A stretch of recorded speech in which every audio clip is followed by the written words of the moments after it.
అందరికీ నమస్కారం. నేను Swarupa Potlapalli. Welcome to Suman TV. Europe దేశాలకు వెళ్ళాలి అనేది చాలా మందికి కలగా ఉంటుంది. అయితే అక్కడికి వెళ్ళే వాళ్ళలో చాలా మంది స్కిల్డ్ పీపుల్ ఉంటారు, సెమీ స్కిల్డ్, నాన్ స్కిల్డ్ ఉంటారు. ప్రస్తుతం నాతో పాటు ఫ్లయింగ్ బోర్డర్స్ మేనేజింగ్ డైరెక్టర్ సౌజన్య గారు ఉన్నారు. వారితో మాట్లాడి వీటన్నిటికి సంబంధించిన అనేక విషయాలు తెలుసుకుందాం. నమస్తే సౌజన్య గారు. నమస్తే అండి. ముందుగా మాకు స్కిల్డ్ వీసా ఎలా పొందాలి, వర్క్ వీసా అనేది తెలియజేయండి. స్కిల్డ్ విషయానికొచ్చేసరికి like IT sector, MBA complete చేసిన వాళ్ళు, admin related, production, logistics, pharma related. ఫార్మాలో కూడా అన్ని కేటగిరీస్ కాదండి, బట్ కొన్ని కేటగిరీస్ స్కిల్డ్ కింద వస్తాయి. Pharma related, hospitality, civil construction related, ఇవన్నీ స్కిల్డ్ ప్రొఫైల్స్ కింద వస్తాయండి. బట్ ఈ స్కిల్డ్ ప్రొఫైల్స్లో చాలా మందికి ఉండే డౌట్ ఏంటంటే, మాకు ఎక్స్పీరియన్స్ ఉంటేనే లైక్ మాకు వర్క్ వీసా తెచ్చుకోవడానికి ఛాన్స్ ఉంటుందా, ఎన్ని ఇయర్స్ ఆఫ్ ఎక్స్పీరియన్స్ ఉండాలి అని అంటారు. యెస్, కోర్స్ ఎక్స్పీరియన్స్ కన్సిడర్ చేస్తారండి. బట్ ఇఫ్ ఎట్ ఆల్ అది జెన్యూన్ ఎక్స్పీరియన్స్ అయితే. ఒకవేళ కొంతమంది ఏంటంటే like after pursuing their masters or else like after pursuing their BTech complete అయిన తర్వాత they will not be doing any job. వాళ్ళకి ఎక్స్పీరియన్స్ ఏమి ఉండదు. But they will be having a dream like మేము కూడా ఫ్లై అవ్వాలి, వీ కెన్ వర్క్ దేర్ అనేది ఉంటుంది. సో అట్లాంటి వాళ్ళు కూడా ఫ్రెషర్స్ కింద కన్సిడర్ చేసి ఖచ్చితంగా ప్రొఫైల్ చేస్తామండి. కానీ వాళ్ళకి చెప్పేది ఏంటంటే బేసిక్ కమ్యూనికేషన్ స్కిల్స్ ఉండాలి. At the same time basic at least మీరు ఏదైతే చేయాలనుకుంటున్నారో దాని మీద బేసిక్ నాలెడ్జ్ అనేది మీకు ఉండాలి. అపార్ట్ ఫ్రమ్ దట్ మీకు బేసిక్ ఉందనుకోండి, డెఫినెట్లీ అక్కడికి వెళ్ళిన తర్వాత మీరు ఎక్స్పీరియన్స్డ్ అయినా ట్రైనింగ్ ఇస్తారు, ఎక్స్పీరియన్స్డ్ కాకపోయినా ట్రైనింగ్ ఇస్తారు. Because every country to country working style మారుతుంది, వర్కింగ్ ప్యాటర్న్ మారుతుంది. సో డెఫినెట్లీ ఒక ఎక్స్పీరియన్స్డ్ పర్సన్కి అయినా కూడా ట్రైనింగ్ ఇచ్చిన తర్వాతే జాబ్లోకి అలౌ చేస్తారు. ఇన్ ద సేమ్ వే అది ప్యూర్‌లీ నాన్ ఎక్స్‌పీరియన్స్‌డ్ అసలు ఫ్రెషర్ అనుకోండి. ఫ్రెషర్‌కేంటంటే మేబీ కపుల్ ఆఫ్ మంత్స్, అంటే వీళ్ళకి ఒక 15 డేస్ ట్రైనింగ్ ఇస్తే వాళ్ళకి కపుల్ ఆఫ్ మంత్స్ టైం పడుతుంది ట్రైనింగ్ ఇవ్వడానికి. అంతే తప్ప ఖచ్చితంగా ఫ్రెషర్ కూడా వెళ్ళొచ్చండి. నాన్ స్కిల్డ్ వాళ్ళకి ఎలా వీసా వస్తుంది? నాన్ స్కిల్డ్ వాళ్ళకి కూడా సేమ్ థింగ్ అండి. ఇక్కడ ఎవరికైనా కూడా వాళ్ళ ప్రొఫైల్ చూడంగానే అయితే ఎవరు ఆఫర్ లెటర్ రిలీజ్ చేయరండి. ఇంటర్వ్యూ అనేది ఖచ్చితంగా ఉంటుంది. ఆ ఇంటర్వ్యూ ఏంటంటే డిపెండ్స్ అపాన్ దేర్ ప్రొఫైల్. ఇప్పుడు స్కిల్డ్ ప్రొఫైల్ అనుకోండి, intensity of the interview high ఉంటుంది. అదే సెమీ స్కిల్డ్ ప్రొఫైల్ అనుకోండి, ఆ ఇంటెన్సిటీ ఆఫ్ ది ఇంటర్వ్యూ వాళ్ళ లెవెల్‌కే ఉంటుంది. Because they can't skilled profile లాగా వాళ్ళని క్వెషన్స్ అడిగితే వాళ్ళు ఆన్సర్ చేయలేరు. ఈవెన్ వాళ్ళ కమ్యూనికేషన్ కూడా అంత హై రేంజ్ ఉండదు. So even they know all these things. So ఆ లెవెల్‌లోనే వాళ్ళ ఇంటెన్సిటీ ఆఫ్ ది ఇంటర్వ్యూ ఉంటుంది. కానీ ఇక్కడ కమింగ్ టు సెమీ స్కిల్డ్ ఏంటంటే చాలామంది లైక్ మేము దుబాయ్, లైక్ ఇవన్నీ చూస్ చేసుకున్నాము already before, Gulf countries Dubai choose చేసుకున్నాం అంటారు. But I think like that's not the right choice అని నేనంటాను. నాన్ స్కిల్డ్ కేటగిరీలోకి ఎవరెవరు వస్తారు? నాన్ స్కిల్డ్ కేటగిరీ అనేసరికి like plumbers, drivers, electricians, helpers, home makers, care giving, ఇవన్నీ కూడా నాన్ స్కిల్డ్ కింద వస్తారండి. వీళ్ళు ఇక్కడ సర్వైవ్ అవ్వడం, సర్వైవల్ రేట్ ఎందుకు తక్కువ ఉంది అంటే వీళ్ళకి పే చేసే అమౌంట్ కానీ ప్యాకేజెస్ కానీ చాలా తక్కువ ఉంటాయి. సో దట్స్ ద రీజన్ వీళ్ళు ఎక్కువ అబ్రాడ్ వెళ్ళి సెటిల్ అవ్వాలి అనుకుంటారు వీళ్ళందరూ. సో అఫ్కోర్స్ అది వాళ్ళ డ్రీమ్ అవ్వచ్చు, లేకపోతే వాళ్ళ గోల్ అవ్వచ్చు, ఏదైనా కానివ్వండి, డెఫినెట్లీ అది ఫుల్ఫిల్ అవుతుంది. బట్ చూస్ చేసుకునే కంట్రీ రైట్ చాయిస్ అయి ఉండాలి. యూరోప్ కంట్రీస్‌కి వెళ్ళే సెమీ స్కిల్డ్ పీపుల్ ఎవరుంటారు? మోస్ట్‌లీ ఈ కేటగరీస్ అండి. ఇందాక నేను చెప్పిన కేటగరీ సెమీ స్కిల్డ్ కింద, ప్యూర్‌లీ స్కిల్డ్ కింద ఎవరైతే లైక్ ఎక్స్‌పీరియన్స్ లేకపోయినా వెళ్ళగలరు అని చెప్పానో, in the same way semi skilled కిందకొచ్చేసరికి లైక్ గ్రాడ్యుయేషన్ డిస్కంటిన్యూ చేసిన వాళ్ళు, +2 డిస్కంటిన్యూ చేసిన వాళ్ళు, ఓన్లీ 10థ్ మాత్రమే మాకు ఎడ్యుకేషనల్ క్వాలిఫికేషన్ ఉంది అనుకునే వాళ్ళు, ఇలాంటి వాళ్ళందరూ కూడా like semi skilled, purely non skilled కింద కన్సిడర్ చేస్తామండి. బట్ ఈ కేటగరీస్‌లో ఏంటంటే ఇందాక నేను చెప్పినట్టు కమ్యూనికేషన్, బేసిక్ కమ్యూనికేషన్. ఇప్పుడు అబ్రాడ్ ఎళ్తున్నారు అంటే తెలుగులో అయితే కమ్యూనికేట్ చేయలేరు. సో డెఫినైట్‌లీ ఆ బేసిక్ కమ్యూనికేషన్ ఉంటే మాత్రం ఫైల్ కన్సిడర్ చేస్తాం. కంపల్సరీగా ఇంగ్లీష్ వచ్చి ఉండాలి. యెస్ అండి. Basic thing. ఇప్పుడు హ్మ్. ఇంగ్లీష్ అంటే వాళ్ళనేమి మనం గ్రామటికల్‌గా పర్ఫెక్ట్ ఉండాలి, హ్మ్. ఇవన్నీ మనం ఎక్స్‌పెక్ట్ చేయట్లేదు. అట్‌లీస్ట్ వాళ్ళు మాట్లాడింది అర్థమయ్యేలా, వేరే వాళ్ళకి అర్థమయ్యేలా ఉండాలి. Minimum communication exactly. ఉండాలి. మనం మాట్లాడేది అట్‌లీస్ట్ బేసిక్ వాళ్ళకి అర్థం అవ్వాలి. అది ఉంటే మాత్రం ఖచ్చితంగా ఫైల్ కన్సిడర్ చేస్తాం. సౌజన్య గారు, ఇక్కడ డ్రైవర్స్, ప్లంబర్స్, గార్డెనర్స్ వీళ్ళందరికీ మన దేశంలో కూడా అవకాశాలు ఉన్నాయి కదా! ఎందుకు యూరోప్ కంట్రీస్‌కి వెళ్ళాలి అనుకుంటారు? ఏవండి, మన దేశాల్లో అవకాశాలున్నాయంటున్నారు. ఒక డ్రైవర్‌కి మనం పే చేసేది ఎంత పే చేస్తామండి? హార్డ్‌లీ ఆన్ ఎన్ యావరేజ్ ఒక 15,000-20,000. 20,000, రైట్? బట్ అక్కడ అదే డ్రైవర్ పొజిషన్‌కి వాళ్ళకి ఒక 2,00,000 సాలరీ వస్తుంది. వేరే వాళ్ళకి ఫుడ్ అండ్ అకామిడేషన్ వాళ్ళే ప్రొవైడ్ చేస్తున్నారు. సో వాళ్ళ ఎక్స్‌పెన్సెస్ ఇంకేముండవు. Other expenses. ట్రాన్స్‌పోర్టేషన్ వాళ్ళే ప్రొవైడ్ చేస్తారు. ఫుడ్ అండ్ అకామిడేషన్ వాళ్ళే ప్రొవైడ్ చేస్తారు. సో 2,00,000లో వాళ్ళు వాళ్ళ పర్సనల్ ఎక్స్‌పెన్సెస్ పోనీ 50,000 తీసేసినా 1.5 సేవింగ్ ఉంటుంది కదండీ! ఇది ఖచ్చితంగా అందరికి అందుకే దిస్ ఇస్ ద రీజన్ వాళ్ళు యూరోపియన్ అనే కాదండి. ఎక్కువ ఇప్పుడు వీళ్ళకున్న అంత అవేర్‌నెస్ లేకపోవడం వల్ల గల్ఫ్ కంట్రీస్ ఎక్కువ చూస్ చేసుకున్నారు. ఆహ్, ఏదైతే ప్యూర్‌లీ నాన్ స్కిల్డ్ పీపుల్ ఉన్నారో వీళ్ళు ఎక్కువగా దుబాయ్ అండ్ గల్ఫ్ కంట్రీస్ చూస్ చేసుకున్నారు. డ్రైవింగ్‌కి కానీ, ఆర్ ఎల్స్ లైక్ కేర్ గివింగ్‌కి కానీ, లైక్ ప్యాకింగ్ సెక్టార్స్‌లో కానీ, ఇట్లాంటి వాటన్నిటికి గల్ఫ్ కంట్రీస్, దుబాయ్ చూస్ చేసుకున్నారు.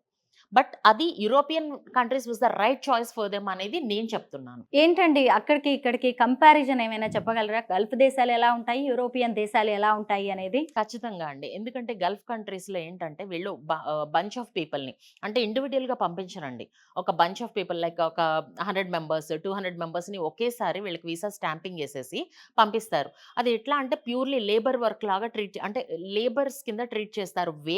వీళ్ళ పాస్‌పోర్ట్స్ ముందే హ్యాండ్ ఓవర్ చేసుకుంటారు. అండ్ వర్కింగ్ అవర్స్ కూడా ఇప్పుడు యాక్చువల్లీ ఏ వెస్టర్న్ కంట్రీ అయినా అక్కడున్న రూల్ ప్రకారం 8 అవర్స్ వస్తే వర్కింగ్ అవర్స్ అండి. అపార్ట్ ఫ్రమ్ 8 అవర్స్ ఏదైనా పర్సన్ వర్క్ చేస్తే వాళ్ళకి ఓవర్ టైమ్ పే చేయాలి.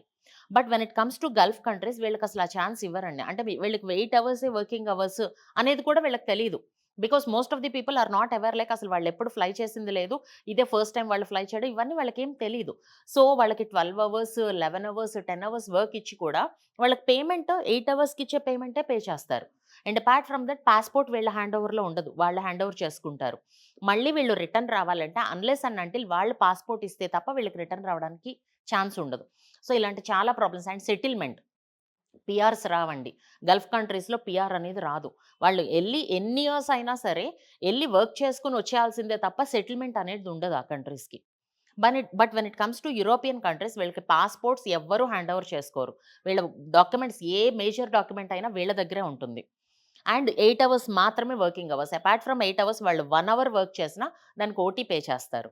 అండ్ అపార్ట్ ఫ్రమ్ దట్ వీళ్ళకి సెటిల్‌మెంట్. ఇందాక నేను చెప్పినట్టు అక్కడ సెటిల్‌మెంట్ అనేది అసలు ఇంపాసిబుల్. బట్ ఇక్కడ సెటిల్‌మెంట్ ఉంటుంది. అంటే 2+2 ఇయర్స్ వీళ్ళకి ఏదైతే వర్క్ వీసా ప్రొవైడ్ చేస్తున్నామో ఈ 2+2 ఇయర్స్ తర్వాత వాళ్ళ ఫైల్ పీఆర్‌కి ఎలిజిబుల్. పీఆర్‌కి అప్లై చేస్తాం. పీఆర్‌కి అప్లై చేయటంతో పాటు వీళ్ళకి వర్క్ వీసా వచ్చినప్పుడే డిపెండెంట్స్ కూడా అలౌడ్ అండి. గల్ఫ్ కంట్రీస్‌లో అసలు డిపెండెంట్ అనే కాన్సెప్టే లేదు. అసలు డిపెండెంట్స్‌ని తీసుకెళ్ళే ఛాన్సే లేదు. వాళ్ళు ఓన్లీ సింగిల్‌గా వెళ్ళాలి. వాళ్ళు వర్క్ చేయాలి. అండ్ ఎన్ని ఇయర్స్ వర్క్ చేసినా వర్క్ చేసి వచ్చేయాలి. బట్ ఇక్కడ డిపెండెంట్స్‌ని అంటే ఫ్యామిలీని కూడా ఇప్పుడు ఎన్ని ఇయర్స్ అని ఒక్కళ్ళే ఉంటారండి. Because they even wanted to take their family గదా! వీళ్ళిక్కడ, వాళ్ళక్కడ కంటిన్యూగా ఉండిపోవాలంటే కష్టం వాళ్ళకైనా. సో, అట్లా ఫ్యామిలీని తీసుకెళ్ళాలి అంటే యూరోపియన్ కంట్రీస్ మాత్రమే దే హావ్ దట్ ఛాన్సెస్ అండి. సౌజన్య గారు, నిజానికి యూరోపియన్ కంట్రీస్‌లో చాలా బెనిఫిట్స్ ఉన్నాయి. లైఫ్ స్టైల్ కూడా చాలా బావుంటుంది. అయినా సరే ఈ నాన్ స్కిల్డ్, సెమీ స్కిల్డ్ ఎక్కువగా గల్ఫ్ కంట్రీస్ వైపే ఎందుకు వెళ్తారు? అవేర్‌నెస్ లేకపోవడం అనేది మెయిన్ రీజన్ అంటారా? ల్యాక్ ఆఫ్ అవేర్‌నెస్సే అండి. వాళ్ళకి యూరోపియన్ కంట్రీస్ అనంగానే వాళ్ళు ఎలా ఆలోచిస్తున్నారంటే పేమెంట్స్ ఎక్కువ అంటే మేము ఎక్కువ ఏమన్నా పే చేయాలేమో అంటే వీళ్ళు రిక్రూట్‌మెంట్ టీమ్‌కి మనకి ఏదైతే ప్రాసెస్ చేస్తున్నారో ఆర్ ఎల్స్ లైక్ వీళ్ళకి ఇంటర్వ్యూ షెడ్యూల్ చేసి ఆర్ ఎల్స్ లైక్ ఈ ప్రాసెస్ ఒక కంపెనీస్‌తో వీళ్ళకి టై అప్ చేసి ప్యాకేజెస్, ఆఫర్ లెటర్స్ ఇవన్నీ రిలీజ్ చేయించడానికి ఎవరైతే ప్రాసెస్ చేస్తున్నారో వాళ్ళు కొంత చార్జ్ చేస్తారు. సో, ఆ చార్జ్ అనేది ఎక్కువ ఉంటుందేమో మనకి. అండ్ అపార్ట్ ఫ్రమ్ దట్ వెళ్ళిన తర్వాత లైక్ ఎవరు పట్టించుకుంటారు ఏంటి? బికాజ్ అవన్నీ ఇంగ్లీష్ స్పీకింగ్ కంట్రీస్ కదా! ఇక్కడేంటంటే బంచ్ ఆఫ్ పీపుల్‌ని ఒక 100 మెంబర్స్‌ని చూపిస్తారు. వీళ్ళేం ఫీల్ అవుతారంటే మనతో పాటు ఇంకో 100 మెంబర్స్ ఉన్నారు కదా! అనుకుంటారు కానీ మనకేది బెస్ట్ అనేది ఆలోచించరు. సో, పైగా వీళ్ళకి ఆ ఫాలో అవేర్‌నెస్ అవుతూ ఉంటారు. ఒకళ్ళు వెళ్లారని వాళ్ళ వెనకే ఎగ్జాక్ట్‌లీ. వెళ్ళడం. వీళ్ళకి ఆ అవేర్‌నెస్ లేకండి. బట్ అదే వీళ్ళు వన్స్ యూరోపియన్‌కి ఫ్లోటింగ్ కనుక స్టార్ట్ చేస్తే ఆబ్వియస్‌లీ వాళ్ళకి ఆ బెనిఫిట్స్ తెలుస్తాయి. And they will be more happy and settlement వాళ్ళకి చాలా ఈజీ అవుతుంది. మనం నిజానికి గల్ఫ్ విక్టిమ్ స్టోరీస్ ఎన్నో వింటూ ఉంటాం. కానీ యూరప్ దేశాలవి ఎప్పుడు వినలేదు కూడా. And European countries coming to rules and regulations they will be very perfect అండి. అది ప్యూర్‌లీ నాన్ స్కిల్డ్ పర్సన్ అయినా అసలు అతనికి జీరో నాలెడ్జ్ అసలు ఆ కంట్రీ గురించి ఏమీ తెలియకపోయినా రూల్ అయితే మార్చరు. అంటే pay regarding to the pay కానీ ఆర్ ఎల్స్ లైక్ వాళ్ళకి ప్రొవైడ్ చేసే వీసా స్టాండర్డ్స్‌లో కానీ ఏదైనా ఆ రూల్స్ అయితే మార్చరు. ఆ పే అంతే ఉంటుంది. అండ్ సెటిల్‌మెంట్ విషయానికి ఆర్ ఎల్స్ లైక్ వాళ్ళ డాక్యుమెంటేషన్ విషయంలో ఏదైనా స్కిల్డ్ ప్రొఫైల్‌కి ఏ రూల్స్ అయితే ఫాలో అవుతారో ప్యూర్‌లీ నాన్ స్కిల్డ్ పర్సన్‌కి when he was zero doesn't know anything about the rules and regulations అన్న పర్సన్‌కి కూడా సేమ్ థింగ్ ఫాలో అవుతారండి. That was the best thing in European countries. European దేశాలకి ఎక్కువగా ఈ సెమీ స్కిల్డ్, నాన్ స్కిల్డ్ వాళ్ళు రాకపోవడానికి రీజన్‌గా లాంగ్వేజ్‌ని కూడా చెప్పుకోవచ్చా? ఎందుకంటే గల్ఫ్ కంట్రీస్‌లో కొంచెం హిందూ, ఉర్దూ నడుస్తూ ఉంటది కాబట్టే కొంతమందికి లేబర్ కి ఈ భాష ఎక్కువగా వచ్చే అవకాశం ఉంది ఇంగ్లీష్ కంటే. అవును. దీన్ని కూడా ఒక బ్యారియర్ గా మనం యెస్ భావించొచ్చా? అండి. కరెక్టే. మీరన్నది కరెక్టే. బట్ ఇక్కడ ఈ పాయింట్‌లో వాళ్ళనుకుంటారు అలా అని. మాకు hmm. Urdu, Hindi we are confidence comfortable with this లేకపోవడం. లాంగ్వేజ్. సో, అందుకని ఎళ్తున్నాం. కానీ ఇక్కడ వీళ్ళు తెలుసుకోవాల్సిన విషయం ఏంటంటే అండి, అక్కడికి వెళ్లి వాళ్ళు సఫర్ అయ్యే దాంతో కంపేర్ చేస్తే లాంగ్వేజ్ మీద వాళ్ళేమి ఇప్పుడు ఫర్ ఎగ్జాంపుల్ బేసిక్ ఇప్పుడు ఆళ్ళు గల్ఫ్ ఎళ్తున్నారు అంటే బేసిక్ ఇంగ్లీష్ వాళ్ళకైనా వస్తుందండి. అట్‌లీస్ట్ బేసిక్ లెవెల్‌లో కమ్యూనికేట్ చేయడం అనేది ఖచ్చితంగా వస్తుంది. బికాజ్ ఇమిగ్రేషన్‌లో వీళ్ళు మూవ్ అయ్యేప్పుడు, వచ్చేప్పుడు ఇమిగ్రేషన్‌లో కానీ because these are multilingual countries అండి. వేరే వేరే కంట్రీస్ నుంచి చాలా మంది పీపుల్ వస్తారు. సో, ఆబ్వియస్‌లీ వాళ్ళకి ఎంతో కొంత బేసిక్ కమ్యూనికేషన్ అనేది వస్తుంది. ఆ బేసిక్ చాలు యూరోపియన్‌కి అనేది వీళ్ళకి తెలియని విషయం. బేసిక్ ఇంగ్లీష్ సరిపోతుంది మనకి అనేది వీళ్ళకి తెలీదు. తెలియక వీళ్ళేమనుకుంటారంటే, ఇంగ్లీష్ చాలా ఎక్కువొస్తేనే యూరోపియన్‌లో సెటిల్ అవ్వగలము. మనకంత ఇంగ్లీష్ రాదు కాబట్టి మనం ఇటు మూవ్ అవుదాం అన్న థాట్‌లో ఉంటారు. But that is the false illusionation అండి. It's not true actually. అవును. అవేర్‌నెస్ లేకపోవడం గూడా, సరిగ్గా ఎగ్జాక్ట్‌లీ. చెప్పేవాళ్ళు లేకపోవడం గూడా. ఎగ్జాక్ట్‌లీ. ఇంకొకటేంటంటే ముఖ్యంగా ఈ గల్ఫ్ దేశాలకు వీళ్ళని తీసుకువెళ్ళడంలో కన్సల్టెన్సీస్ డబ్బులు చేతిలో పడ్డాయా, తర్వాత చేతులు దులుపుకుంటారు. ఎక్కువగా బ్రోకర్స్ పాత్ర ఉంటుంది. అదే యూరోపియన్ దేశాలకొచ్చినప్పుడు మీలాంటి ప్రొఫెషనల్ కన్సల్టెన్సీస్ వర్క్ చేస్తూ ఉంటాయి. మీరేం చెప్తారండి? ఇప్పుడు ఆ దేశాలకు వెళ్తారా, ఇది వెళ్తారా అనే దానికి జనానికి ఏం ఇందాక చెప్పాలనుకుంటున్నారు? నేను మీకు చెప్పాను కదండీ! ఒక బంచ్ ఆఫ్ పీపుల్‌ని తీసుకెళ్తారు. 100 మెంబర్స్‌ని, 200 హ్మ్. మెంబర్స్‌ని అని. ఇది మీరన్నట్టు మీడియేటర్స్. ఈ మీడియేటర్స్ పీపుల్‌ని గ్రాబ్ చేస్తూ ఉంటారు. అంటే వాళ్ళెళ్లారు, వాళ్ళకెంతొస్తుంది, మీరు కూడా రండి. సో, ఇట్లా గ్రాబ్ చేసి బంచ్ ఆఫ్ పీపుల్‌ని తీసుకెళ్తారు. But when it comes to European countries అట్లా బంచ్‌లా పంపించడానికి ఆపర్చునిటీస్ కూడా ఉండవండి. ఎట్ ఎ టైమ్ అదే ప్లేస్‌లో, అదే ఫీల్డ్‌లో బంచ్ ఆఫ్ పీపుల్ అంటే 100, 200 మెంబర్స్‌ని ఇంకా ఒక్క చోటే అసలు వేకెన్సీస్ ఉండవు, ఇవ్వలేము కూడా, ప్రొవైడ్ చేయలేము కూడా. మేము ఒక ప్రొఫైల్ తీసుకున్నాము అంటే ఫస్ట్ దాన్ని ఎక్కడ ప్లేస్ చేయగలమని ముందే చూసుకుంటాం.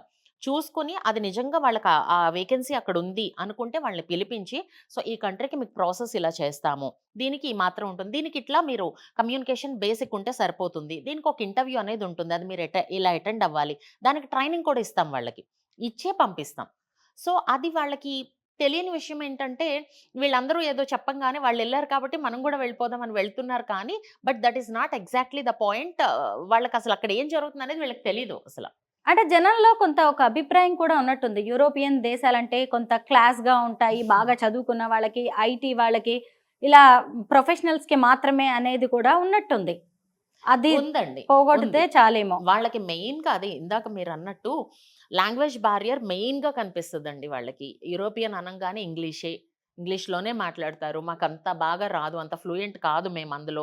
సో, మేము సర్వైవ్ అవ్వలేమేమో అని వాళ్ళకి వాళ్ళే డిసైడ్ చేసేసుకుంటారు. నేను అదే కన్వే చేస్తున్నానండి. I'm trying to convey the same thing. So, basic అనేది ఖచ్చితంగా వస్తదండి. వాళ్ళకి గల్ఫ్ వెళ్తున్నారు. ఆల్‌ఎల్స్ లైక్ వెళ్లి వచ్చారు కొంతమంది.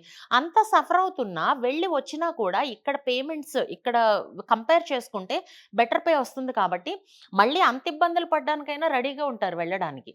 సో, వాళ్ళకి నేను చెప్పేది ఒకటే. మీకు బేసిక్ కమ్యూనికేషన్, బేసిక్ లాంగ్వేజ్ అనేది ఖచ్చితంగా వస్తుంది. అండ్ అపార్ట్ ఫ్రమ్ దట్ మీకు కొంచెం మీరు లైక్ కొంతమంది షై ఉంటారు. లైక్ ఆన్సర్ చెప్పడానికి ఇంగ్లీష్‌లో మేము చెప్పేది కరెక్టో, రాంగో అనే షైనెస్ ఉంటుంది. సో, ఇవన్నీ వర్రీ అవ్వద్దు. దానికి మేము ట్రైన్ చేస్తాం మీకు. మీరు ఒక ఇంటర్వ్యూ అటెండ్ అవ్వాల్సొచ్చినప్పుడు బేసిక్ ఎలా చెప్పాలి? ఏం చెప్పాలి? అనేది మేము ట్రైన్ చేస్తాం ఆబ్వియస్‌లీ. ట్రైన్ చేసే వాళ్ళని పంపిస్తాం. సో, అసలది it's not a bigger deal for them and అది బారియర్ కూడా అవ్వదు వాళ్ళకి. సౌజన్య గారు, యూరోపియన్ దేశాలకు వెళ్ళే స్కిల్డ్ పీపుల్ సంఖ్య ఎలా ఉంది? స్కిల్డ్ ఇప్పుడు ప్రెజెంట్ ఇందాక నేనన్నట్టు మార్కెట్ చాలా డ్రై ఉందండి యూఎస్, యూకే, కెనడాకి. సో, అందుకని స్కిల్డ్ ప్రొఫైల్స్ అన్నీ యాక్చువల్లీ బిఫోర్ అంతా యూఎస్, యూకే అనేవారు. స్కిల్డ్ రిలేటెడ్ టు ఎంబీఏ రిలేటెడ్‌వన్నీ యూకేకి వెళ్ళేవారండి. When it comes to IT sector US prefer చేసేవారు. బట్ ఇప్పుడు ఆ ఫైల్స్ అన్ని మూవ్‌మెంట్ కూడా యూరోపియన్ కంట్రీస్‌కే ఉంది. వై? బికాజ్ లైక్ అక్కడ రిసెషన్, మార్కెట్ చాలా డ్రై ఉండడంతో ఆ ఫైల్స్ అన్ని ఫ్లోటింగ్ యూరోపియన్ కంట్రీస్‌కే ఉంది. అందుకే when it comes to skilled profiles మేము ఐర్లాండ్, నెదర్లాండ్ సజెస్ట్ చేస్తాం.